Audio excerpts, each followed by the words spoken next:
Hey everybody. So been working from home for the last few months, and it looks like I'm going to be home for a while. So I brought home my office chair, which is really nice, really comfortable. I like it because, I mean, let's face it, I get paid to sit. I'm an engineer. I get paid to sit in front of a computer with multiple monitors all day. I mean, I enjoy my job, so no problem there.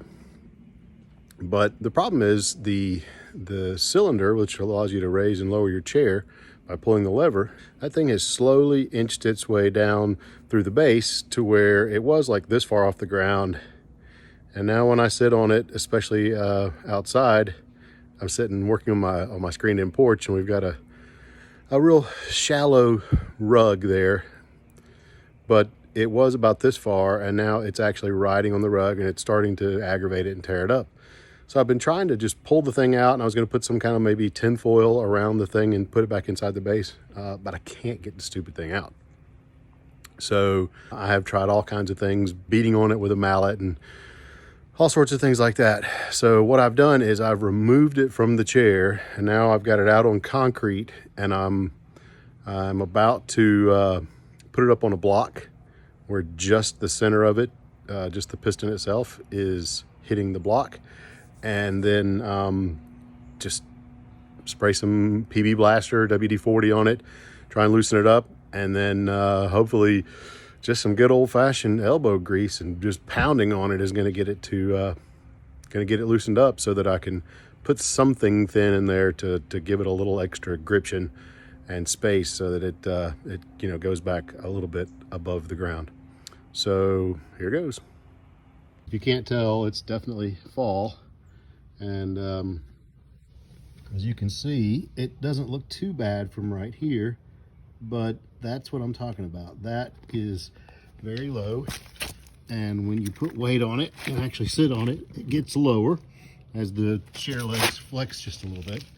And but you put that on a little bit of carpet and put my 210 pounds on top of it, and it drags, and it will not come loose. I have taken this and set it with those two legs that are on the ground across a set of stairs I have outside, and have beat on that thing with a mallet, and I don't mean a rubber mallet, I mean a show enough mallet.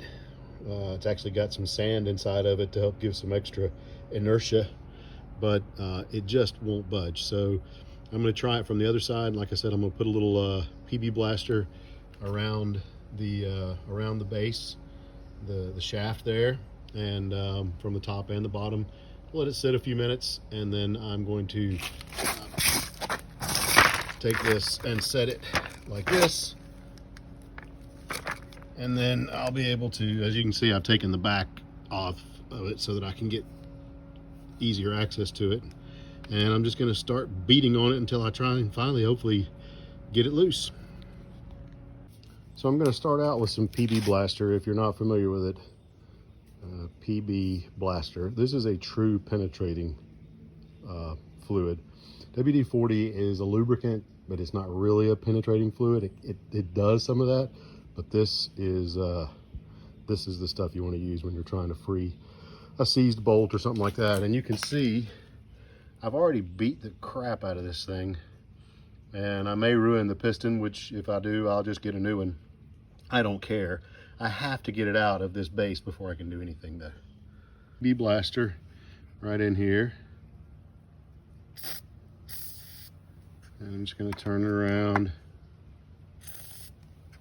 spray a little more, and of course I'm going to let this set for several minutes before I attempt anything. And then of course I'll clean it all up so that doesn't drip on the carpet that's out there, and with any luck this will help.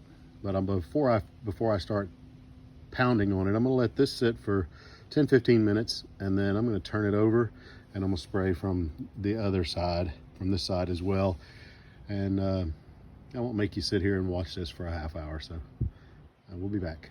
So the PB Blaster, setting it up on this 4x6, and just beating the tar out of it with this. You can hear how there's stuff inside of it. I just hit it, turned it, hit it, turned it, hit it, turned it, hit it, turned it, and kept doing that till it finally came off. Now what I think I'm gonna do is put a piece of aluminum foil, wrap that, and then put it back in there and see if that doesn't maybe help the situation. It's hard to see, but you can tell that there's a slight taper. So I just need to fatten that up just a little bit, and with any luck, that'll fix my problem. So that's my plan. Wrap that in aluminum foil, maybe that extra 1/1000th of an inch or so. We'll fatten it up enough to make a difference.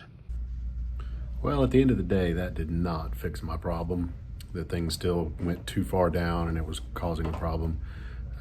But I was able to get a replacement cylinder that did fix the problem. And once I had gone through this process to get the old one out, it made the new one, when I went to put it in, it was a piece of cake, popped right off, stuck the new one in. And there's plenty of videos on that. Just, there weren't a lot of getting the chair apart if it was really, really stubborn, which mine was. Hope this helps. Like and subscribe and check out our other videos.